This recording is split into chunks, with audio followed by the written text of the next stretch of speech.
ሆነ ደግሞ በምቀኝነት ነው ማለት ነው። አይዋለሁ ላይክ ካረኩት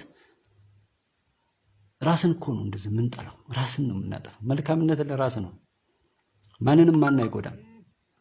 እያንዳንዱ የዘራትን ያጭዳል። ጊዜውን ብቻ ነው የማናውቀው። አንዳንዱ ወደው ይሆናል፣ ሌላው ደግሞ በፈጣሪ አቆጣጠር ሊሆን ይችላል። ነገር ግን አይቀርም። ሰውን እየሰደቡ መመረቅ የለም፣ ሰውን እየገደሉም ደግሞ መሸለም የለም። ሲሆን እስከ ወለዱ ወይም እስከ ቅጣቱ አብሮ ይመጣል እንጂ እየዘራ ነው በፍጹም አይቀርም። እና ባካችሁ በዛሬው በዓል ይሁንና ፈጣሪን ያህል ነገር እየቻለ ታግሶ ሌላ አማራጭ ተጠቅሞም እኮ እኛን ማዳን ይችል ነበር። የእኛን ደካማነት መሰረት ያደረገ አረዳድ እንድንረዳ በዚህ መልኩ ተገለጠልን እንጂ ሌላ ሂደቶችን መሄድ ይችላል። ግን እየቻሉ መታገስ ነው ጀግንነት ማለት። የታመመ ሰው ሐኪም ቤት መሄድ አለበት። መሄዱን ብቻ ሳይሆን መድኃኒት ይታዘዝለታል። መድኃኒቱን በጥንቃቄና በተባለው መልኩ መውሰድ አለበት። ከዛም ቀጥሎ ደግሞ ሌላ በሽታ ላይ እንዳይወድቅ ሌሎች ጥንቃቄዎችን ማድረግ አለበት። ይህ ከተባለ እኛም ይዞን ከነበረው በሽታ ለመታከም መነሳት፣ ታክመን ለመዳን ጥረት ማድረግ እንጂ አሁንም ጥቂት ሰዎች ብቻ የሚጫወቱበት ማንነት ዘርግተን መጓዝ ለምንም ለማንም ስለማይጠቅም እንደዚህ ማድረግ የለብንም። ተመሳሳይ መንገድ፣ ተመሳሳይ እንቅፋቶች፣ በተመሳሳይ ሰዎች የተሸረቡ ነገሮች ናቸው እስካሁን የሚያደነቅፉ። እኔ ብዙ ጊዜ የማልጽፈው የምናገረው አንድ ነገር ብቻ ስለሆነ ነው። መጀመሪያ ተቀምተን የነበረው ማንነታችንን፣ ሰውነታችንን፣ ሃይማኖታችንን፣ አካባቢያችንን፣ ሁለመናችንን ማስመለስ፣ ራሳችንን ማግኘት። ራሳችንን ካገኘን በኋላ ደግሞ ራሳችንን አክመን ራሳችንን አድነን ሰው መሆን። በሰው ሚዛን ላይ ከተቀመጥን በኋላ ሌሎችን መለካት እንጀምራለን። አንድ ነጋዴ ሚዛኑን ጠዋት ላይ በረንዳ ላይ አውጥቶ ሲያስቀምጠው መጀመሪያ ትክክል መሆኑ ሳያረጋግጥ እህል መግዛትም ሆነ መሸጥ አይጀምርም። ስለዚህ እኛም የቆምንበት ያለንበት ሚዛን፣ የያዝነው ሚዛን ትክክል መሆኑን አረጋግጠን መመዘን እንችል ይሆናል። ነገር ግን ያለ አዋቂዎች ፍርድ በበዛ ቁጥር የሚመጣውን ጣጣ እያበዛን ለምን እንሄዳለን? እያንዳንዱ ሰው በጥቂቱ እየተነዳ የሚጠፋ መንጋ ነው እንዴ መሆን ያለብን? ራሳችንን ዋጋ መስጠት የለብንም እንዴ? መሪው በእኛ ላይ ነው፣ ባለስልጣኑ በእኛ ላይ ነው፣ አክቲቪስቱም በእኛ ላይ ነው፣ ፖለቲሻኑም ሌላውን ፓርቲውም በእኛ ላይ ነው። ሁሉም በእኛ ሊያተርፍብን ሊነግድብን የመጣ ነው። እኛ ደግሞ እንደዛ ዋጋችንን በሰዎች ብቻ አስተምረን መቀመጥ የለብንም። የራሳችንን ዋጋ በራሳችን እጅ ማስገባት አለብን። የኔ አስተዋጽኦ እዚህ ላይ ምንድን ነው ማለት ነው እንጂ ራስን ማጥፋት፣ ራስን ወደ እልቂት፣ ራስን ወደ ድህነት፣ ራስን ወደ ረሃብተኝነት፣ ራስን ወደ ማጥፋት ነው እንዴ መሯሯጥ ያለብን? መሻል ማለት ከሌሎች መሻል እኮ ነው። ምንም ሌላ ትርጉም የለውም። ስለዚህ ከሌሎች የተሻነነን ካል የት አለ የተሻንበት?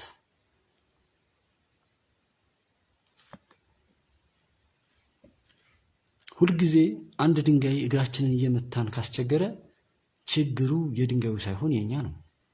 ኤርሚያስ ለገሰ፣ ዘመድኩን ምናምን የሚባለው ሰውዬ፣ እነ ስታሊን ምናምን እና ሉላ ሰለሞን እንደነዚህ አይነት ግብዞች የሚያታልሉት ሰው ራሱ ነው ግብዝ። እነዚህን ሰዎች ደግሞ መስማት በራሱ ቂልነት ነው። እንዴት ከሽንት ቤት ማር አገኛለሁ ብሎ ሰው ይሄዳል? ሽንት ቤት የሚገኘው ዝንብ ሊሆን ይችላል። ንብ እዛ ቦታ አትገኝም።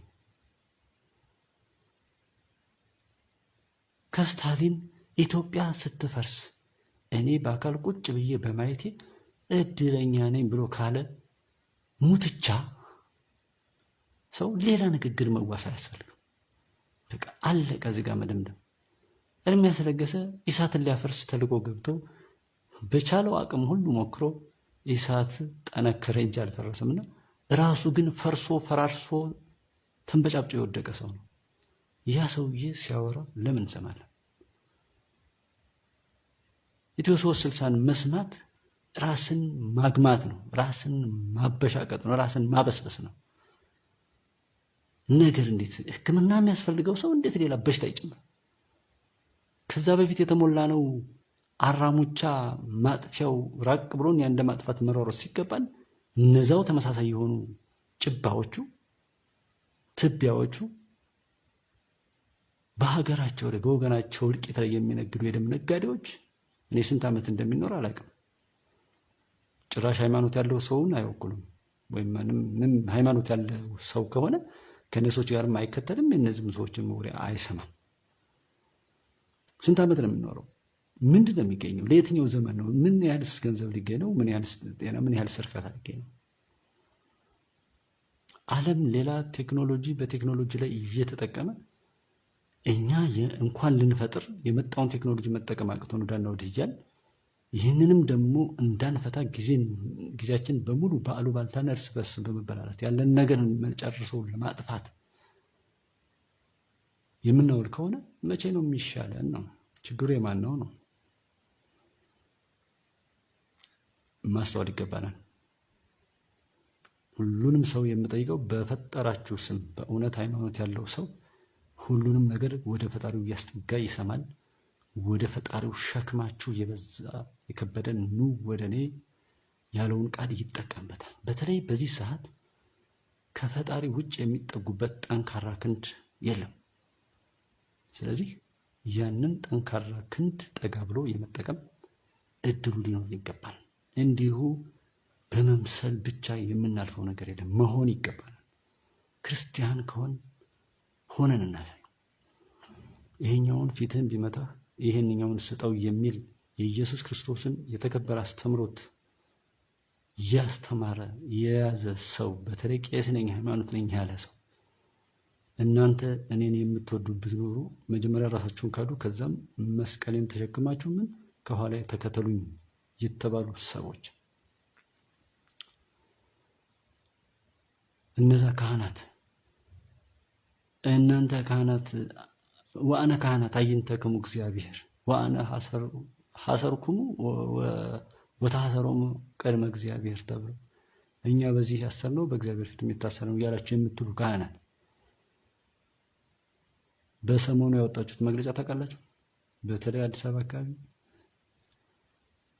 እናንተ የእግዚአብሔርን ቤተ መቅደስ ልጆቹን ከመንግስተ ሰማያት የተባረሩትን ራሱን ተሰቅሎ የእኛን ኃጢአት ያበሰውን ጌታ የእርሱን አዝመራ ልትሰበስቡ መጣችሁ። የእርሱን አዝመራ የምትበትኑ ወዮላችሁ። መስቀሉን ተሸክሞ መነገድ አለ። መስቀሉ ስቃዩ ነው። ይህንን ሃይማኖታዊ ስርዓት በማካሄዳችሁ የሚመጣን መከራና ስቃይ ያንንም ቢሆን ተሸክማችሁ ከዓላማችሁ ሳትደነቃቀፉ ወደፊት ሂዱ ነው እንጂ የተባላችሁት ጠብ እየዘራችሁ ጭራሽ ይህን ቢመታ ይህን ስጠው የሚለውን አስተምሮት እናንተ ሳይነኳችሁ ሰው ልታጫርሱ መግለጫ የምታወጡ ሰዎች ተጠንቀቁ። መስቀል አደባባይ የሀገሪቱ ሀብት ነው። መስቀል እና ጥምቀት በዩኔስኮ በማይዳሰስ መንፈሳዊ ቅርስ ተብሎ የተመዘገበበት የሀገሪቱ ሀብት እስከሆነ ድረስ ሀገሪቱ ለሀብቷ ለቱሪስት ለዩኔስኮ ለዛ ባስያዘችበት መልኩ ይቀጥላል። በማስተዋል ሄዶ ገላጋይ መሆን ምዕመኑን ከዚህ ከዓለማዊውም ከመንፈሳዊም ሕይወት ዘላለማዊ ሞትን እንዳያገኝ መታደግ ሲገባችሁ እናንተ ልፍ በሉ በዚህም ነፍሳችሁን ታተርፋላችሁ እያለ ያለውን ቃል እናንተ ጭራሽ ጠብ እየዘራችሁ ሰውን ለማጫረስ የምትነሳሱ ካህናትና የሃይማኖት አባት ነን የምትሉ እርኩሳኖች ተጠንቀቁ። በስብከታችሁ ያልያዛችሁትን ሰው በሰይፍና በጎራዴ አትመልሱት። ቃለ እግዚአብሔርን በልቦናችን ልታሰርጹ ተላካችሁ ወይም እዛ ቦታ ላይ ተቀመጣችሁ እንጂ በሰይፍ ልታጫርሱን አልመጣችሁም። መግለጫም የምታወጡልን ይሄን አይደለም። በተለያየ ቦታ ላይ በተለያየ መልኩ እያንዳንዱን ነገር በማስተዋል እንድንሄድ ልታስተምሩን ቃሉን በውስጣችን ልታስቀምጡ ከዛም የእግዚአብሔርን አዝመራዎች ወደ እግዚአብሔር ልትመልሱ እንጂ የእግዚአብሔር ህንፃው አይደለም፣ ሜዳው አይደለም፣ አፈሩ አይደለም። ከዛ የተሻለ ነው የሰው ልጅ። ከአደባባይም በላይ ነው፣ ከቤተ ክርስቲያንም በላይ ነው፣ ከመስጂድም በላይ ነው የሰው ልጅ። እግዚአብሔር የሚፈልገው ያንን ነው። በዓለም ላይም በላይኛውም ዓለም በዚህኛውም ዓለም እኮ ትልቁ ሀብት የሰው ልጅ ነው። ፖለቲክሻን ሁሉ ሰው የሚሯሯጠው ምንድን ነው? ሰውን ለመቀራመት አለ። ሀገራት እንደዚህ የሚረባረቡበት ኢትዮጵያ ኢትዮጵያ ኢትዮጵያ በዓለም ላይ በምንም ያክል ገንዘብ ብንከፍል በዚህ ልክ አትተዋወቅም ነበር። አሁን ግን እግዚአብሔር ስለፈቀደ ይመስገን አብዝቶ አሁንም ኢትዮጵያ ከሚገባው በላይ በዓለም ላይ እየተዋወቀች ነው። ይህንን አስጠብቆና ከዚህም በላይ የማድረግ ደግሞ ኃላፊነት በእኛ እጅ አለ። ታዲያ በመገዳደል አይደለም። እነሱ ኤክስፖዝ ሊያደርጉት ሊያስወግዱት መጣያ ያጡትን ውዳቂ መሳሪያ እየሰበሰቡ ሊያጨፋጭፉን ሲመጡ እነሱን በማሳፈር ከመካከላችን ወጥ እንጨት ሆኖ ለነሱ ወጥ እንጨት ለኛ ደግሞ አማሳያችን ሆኖ የሚያማስለንን ተላላኪ ባንዳ ልቅምቃሚዎችን የሚለቃቅም ውዳቂዎችን በማስወገድ አንድ በመሆን በመዋደድ ይህችን ኢትዮጵያን ዓለም በከፍተኛ ሁኔታ ያወቃትን የሚፈራትን የሚያከብራት ኢትዮጵያ እግዚአብሔር በኪነ ጥበቡ በጠበቀው ስር ጠብቆ በፈጣሪ ኃይል እዚህ ያደርሳትን ኢትዮጵያ ወደፊትም ከፈጣሪዋ ጋር ሆና የበለጠ ከብራ የበለጠ ኃያል ሆና እንድትሄድ አንድ ሆነን ልንቆም ይገባል። ልንዋደድ ይገባል። በልማቱም በእውቀቱም በሁሉም ነገር ላይ ፈጣኑ መሆን አለብን። ቴሌብርን ብንወስደው ቴሌብር ምንድን ነው? ቴሌብርን መጠቀም እንኳን እያቃተን ነው። ፖስት ማሽን ወይም የቪዛ ካርድ ምናምን ኢቲኤም ስንት ሰው ነው የሚጠቀመው? የሞባይል ባንኪንግ ስንት ሰው ነው የሚጠቀመው? ይሙሉ ስንት ሰው ነበር የሚጠቀመው? ይሄ ትንንሽ ነገሮች ነው። ምን ለማለት ፈልጌ ነው? ባሉባልታ እርስ በርስ በመቦዳደስ እንዲህ በመሳሰሉት በመጠፋፋት ላይ ጊዜያችንን ስለምናጠፋ ነው ይህ ሁሉ ኪሳራ እየመጣብን ያለው። ስለዚህ ይህን ነገር ትተን ሰዎች የፈጠሩት ቴክኖሎጂ አይደለም፣ እኛ ሌላ ቴክኖሎጂ አስምሌት ማድረግ መፍጠር አለብን፣ መሻገር አለብን። እስኪ ሌላውን ተውት። በአካባቢያችን በሰፈራችን ቀበሌውን እናውቀዋለን ወይ? ተጠሪነቱ ለማን ነው? ማን የሾመው? ሊቀመንበሩ ቢያጠፋ ለማን ነው አቤት የምንለው? ስልኩ ስንት ነው? ችግር ቢፈጠር የጸጥታ ኃይሉ ስልክ ስንት ነው? የእሳት አደጋ ስልክ ቁጥር ስንት ነው? በአካባቢያችን ያለው አካባቢያችን እናውቃለን ወይ? በደንብ ማወቅ አለብን፣ መሳተፍ አለብን። ነገሮች ላይ ሁሉ ከውጭ ሆነን እንደዚህ ነው እንደዛ ነው በሚል ባሉባልታ እኛ ራሳችንን አጠን ሳይሆን ራሳችን ገብተን ተሳትፈንበት አይተነው ሁሉን ነገር ዳሰነው እየተናገርን እንደሆነ የሀሳብ ድምቀት ይኖራል፣ የሀሳብ እድገት ይኖራል። በዚህ ሰዓት ለውጥም ይመጣል፣ የተሻለ ለውጥ። ለመተቸትም ለማመስገንም በቅርበት ያየነው ነገር ላይ ጥሩ ነው የሚሆነው። ነገር ግን በአሉባልታ ከሆነ ራሳችንን አጣን ማለት ነው። ሰዎች የሆነ ሀሳብ አነሱ፣ ያን አምጥተው እኛ ጋር ጣሉት። ከዛኛ ያንን ነገር አንከባልን ነው፣ ራሳችንን እያከሰምን ጥቂቶችን እያገነን ነው። እንዴት ሰው በዚህ ልክ ይወድቃል? እንዴት የጥቂቶችን አራሙቻ፣ ያውም እኮ አጥፊ ነው፣ አብሮኝ የነበረውን ነገር ሁሉ እንድጠራጠር የሚያደርግ የረከሰ ስራ፣ የረከሰ መረጃ፣ የወረደ እንዴት ይህንን እንዴት አድርጌ እኔ ደግሞ በአፍ ሊናገሩት የማይገባ ቃላትን ደጋግመን ሼር እያደረግን እንደዚህ የምናስወግድበት ነገር መቆም አለበት። የሰው ልጅ ትልቅ ነገር ነው። እያንዳንዱ ሰው በጣም ትልቅ ነው። እያንዳንዱ ሰው ፈጣሪ አክብሮ አድንቆ ነው የፈጠረው።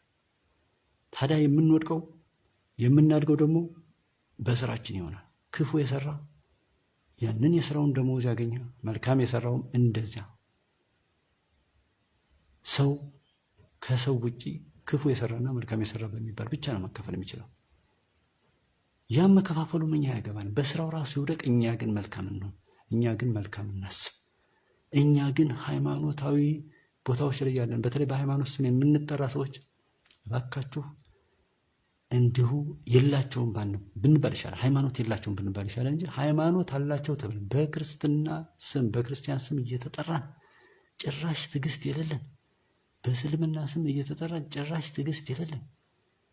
እንዴት 90% እኔ ኦልሞስት 98-99 በመቶ የኢትዮጵያ ሕዝብ ሃይማኖት አለው፣ እምነት አለው። ይህ ማለት ሰው መሞት የለበትም ነበር እኮ። ሃይማኖተኛ ብንሆንና የሃይማኖት አባቶችን በእውነት ሃይማኖት አባት ሆነው ቢያስተምሩን ኖሮ ይሄ ሁሉ እልቂት ከየት መጣ? ይሄ ሁሉ ዝሙት፣ ይሄ ሁሉ ስርቆት፣ ይሄ ሁሉ ግድያ፣ ይሄ ሁሉ እርስ በርስ መፈነካከት የአዳምና የሔዋን ልጅ ነው የሰው ልጅ መነሻ። ሳይንሱ እንኳን ሳያስበው ይሁን እንግዲህ ሴራው ዘግይቶ ይሁን ወይ አልፎት ይሁን አላውቅም፣ ሉሲ የተገኘችው ከአፋር ነው ከኢትዮጵያ ነው። ስለዚህ እስካሁኑ ባለው የዓለም የሳይንስ ወሬ የሰው ልጅ መነሻው ኢትዮጵያ ነው የሚለው። እንግዲህ እኛ የሰው ልጆች ሁሉ መነሻ ከሆን እኛ ጋር 30 አይነት ኮተት እየደረደን የምንፋጅበት ምክንያት እንዴት? መሯሯጥስ ያለብን ለሰው ለማድረግ፣ ሰዎችን ለመውደድ፣ ሰዎችን በመልካም ለመወዳጀት እንጂ ለማጥፋት ነው። የትኛው ሃይማኖት ነው እስኪ ሰዎችን ጥሉ የሚለው? በብሔር ሸንሹ የሚለው? ተጠራጠሩ የሚለው? ኑፋቄን የሚሰብክ ሃይማኖት አለ? እንዲሁ ከሰዎችስ ራሱ ይደረግላችሁ የሚል ሃይማኖት አለ? አድርጉ ነው የሚለው? ስጡ ነው የሚለው? ካለ ተናገሩ። እናንተ ሃይማኖት አባቶች እግዚአብሔር እረኛ አድርጎ የሾማችሁ፣ ፈጣሪ እረኛ አድርጎ የላካችሁ፣ በወቅቱ ላይ እዛ ቦታው ላይ ተቀምጣችሁ ኪታቡን መጽሐፍ ቅዱስን የተሸከማችሁ ሃይማኖት አባቶች እንደ ሰነፍ እረኛ በጎቻችሁን የትም በትናችሁ በተኩላ እያስበላችሁ ነው። ለዚህ ሁሉ መጨፋጨፍ የመጀመሪያው ተጠያቂ እናንተ ናችሁ። መንፈሳዊ ዕውቀትን በውስጣችን አላኖራችሁ። ፍቅርን፣ መዋደድን፣ ማብራትን፣ መስጠትንም እንደ ኢየሱስ ክርስቶስ በተግባር አላሳያችሁም። ያ ሁሉ ነቢያት ሲመጣ በተግባር ያደርጉት የነበረው ራሳቸው ያንን ነገር እየሆኑ ነው፣ እያደረጉ ነው በአካል። እናንተ ደግሞ በጥፋት ላይ፣ በዚህ በዓለማዊ ቅንጦት ላይ፣ በስካር ላይ፣ በዝሙት ላይ፣ በመኪና ወይም በወርቅ በዚህ እንደ ጥላ በሚያልፈው ዓለም ላይ ብቻ ሁለመናችሁን አኑራችሁ እየተዘናጋችሁ እኛንም እያዘናጋችሁ ነውና ንቁ። እስኪ ከዛሬ ጀምሮ ምንም ችግር የለውም እኮ ሰው ምንም ያህል ያጠፋል። እድሜ ከተሰጠን እንድንጸጸት ወደ በንሳም እንድንመለስ ፈልጎ ስለሆነ ፈጣሪ እድሜ የሚሰጠን እንጸጸት። ከሳት ጀምሮ በተቻለ አቅም ለሰዎች መልካም በማድረግ እንሳተፍ እንጂ ሰዎችን በመጉዳት ፍጥረታትን ሁሉ በማሳደድ ደም በማፍሰስ በመዝረፍ የረከሱ ተግባራትን በመፈጸም አይሁን። ያለዛም ዝም እንበል። በቃ ተሳተፉ ከተባለ በመልካም እንሳተፍ። እንዲህ ሰው በስድብ ኮመንት ማለት ስድብ ነው እንዴ የተባለው? ተቀይሯል ኢትዮጵያ ውስጥ። እንዴት ይሄ ሁሉ ሰው ስድብ ብቻ ይችላል? እስኪ ግቡ፣ በምትችሉት መልኩ የተለያየ ቦታ ላይ ግቡና ተመልከቱ። ኮመንቶቻችሁን እዩዋቸው። አንድ ራቁቷን የምትደንስ የሆነች ነጭ ብዙ ላይክ፣ ብዙ ሼር፣ ብዙ ነገር ታገኛለች። እስኪ እንዋደድ፣ እንፋቀር፣ ወይም ፈጣሪን እንፍራ፣ ራሳችንን እንጠብቅ የሚል የሆነ መልካም እሳቤና ነገን አሻግሮ የሚያይ እሳቤ ሲጻፍ ስድብ ነው የሚዘኑልን። በዚህ ልክ እንዴት እንዋረዳለን? በዚህ ልክ እንዴት እንረክሳለን? ለምን አናስተውልም? ማስተዋል ይገባናል። የወደቀን ረጋግጦ መሄድ እንዴት? ይሄ ባህላችን ነው እንዴ? የወደቀን ደግፎ ማንሳት ነው። ልቅሶ ላይ ታዩታላችሁ። ልቅሶ ላይ ሰው ሳይጠራ ሁሉ ሄዶ ሰው ይቀብራል። የታመመ ሰው አንጠይቅም። አንድ ሰው ታመመ ወይም እንደዚህ ቸገረው ከተባለ ችግሩን አግዝፈን ገንዘብ አበዳሪ እንኳን እንዳይኖረው እናደርጋለን እንጂ ችግሩን እንዲፈታል እንዲቀረፍለት አናደርግም። ለምንድን ነው እንደዛ የምናደርገው?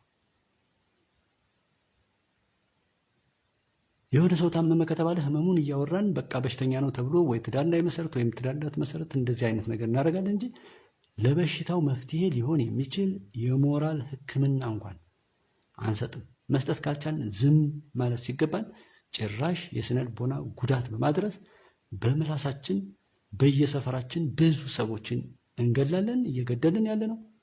በጥይት ከሞተውን በላይ እንደውም እኔ በምላስ የገደልነው ሰው ይበልጣል እላለሁ። በምላስ የገደልነው ሰው ስራ ሊቀጠር ሲል እረሱ ስራ አይሰራም በወዘኔ ነው እንላለን። ከቤት ውስጥ ሌላ ስም ሰጠን፣ ያንን መጥፎውን ስም እያሳደግን አይዞ በርታ ከሚለው ይልቅ አይሆንልም፣ አይሳካልህም፣ ያንተ ነገር ዋጋ የለውም እያልን እያጣጣልን በየሰፈራችን በቁማቸው በምላስ ገለናቸው ወይ ሞታቸውን ወይ ሽረታቸውን ያላወቁ ብዙ ሰዎች አሉ፣ ነፃ ያልወጡ። ስለዚህ ልናስብ ይገባል፣ እናስተውል። ምን እያደረግን ነው? በምንድን ነው እኔ እየተሳተፍኩ ያለሁት? ምንድን ነው እየሰራሁ ያለሁት? እኔ የሰው ልጆች ሁሉ መልካም ናቸው። በቃ ይህንን ልይ። ከዛ በኋላ ደግሞ ሌላው ሚዛን፣ ይህንን ሚዛንን የሚያፋርስብኝ ነገር የሚሆነው ሰውየው ወይም ሴትዮዋ የሰራው ስራ ይሆናል። መልካም ተሰራ፣ መልካም ያልኩትን ነገር የበለጠ አጠነከረኝ። አንድ ቤተሰብ እንኳን አንድ አይነት ልጅ ይወልዳል ወይ? ይህ ማለት አንድ ሀገር ላይ ያለ 100 ሚሊዮን 120 ሚሊዮን ህዝብ አንድ አይነት ሊያስብ አይችልም። የኛ እኮ ቅጥ የለሽነት የሚተው ሃይማኖት ከሆነ የኔ ሃይማኖት ብቻ ነው፣ ከዚህ ውጭ የሆነ ሰው በሙሉ በቃ አልፈልግም። እንደ አይነት ስግብግብነት። ፖለቲካ ከሆነ ከኔ ፖለቲካ ውጪ እንደው ሌላው ሁሉ ልቅ ይበል፣ ይሄ ሌሎቹን ሁሉ ውጦ እኔ ብቻ የሚል አይነት ስግብግብ ለማንም የማይጠቅም እኮ። ሃይማኖት የኔ ብቻ፣ ፖለቲካው የኔ ብቻ። ከዛ በኋላ ያለው ተውት፣ መወራትም የሌለበት ስለሆነ ሲሸነሸን ቢሄድ ለተሸነሸነው ሳይሆን ሽንሸናውን ለሚጠቀምበት ነው የሚጠቅመው። ትልቅን ዛፍ መገፍተርም መግፋትም አይቻልም። ለምን? ጥንካሬ ስላለው። ስለዚህ እነዚህ ሸንሻኞች እኛ ሀገር ይመጡና ሰው ከሚለው ሚዛን ያስወጡናል። በቃ ሰው ከሚለው ሚዛን ላይ ከተነሳን በኋላ ወይም ከዛ መሰረት ላይ ከወጣን በኋላ ምን ይሆናል? መቼም ቢሆን ልክ አንሆንም። የትም ቦታ ብንሄድም ልክ አይሆንም። ልክ መሆንም አይቻልም። በቃ ልክ እንዳንሆን ሰርተን ልክ መሆን የለማ። በብሔር እንትን ላይ ተቀምጠን ልክ መሆን አይቻልም። እና እንደ ክብሪት ይሸነሽኑናል። ሰው ከሚለው ሀገር ይመጣል። ከሀገር ላይ ብሔር 9 ክልል አለ። ከ9 ክልል ላይ በብሔር ይገባሉ። ከብሔር ሃይማኖት፣ ከሃይማኖት ደግሞ አንዱን ሃይማኖት ወደ 4 5 አሁን ወደ 23 በሙስሊሙ 20 ምናምን ደርሷል። በእስልምናውም ከ5 6 7 በላይ እኔ እንኳን ማውቀዋለሁ። ከዛም በላይ ይኖራል።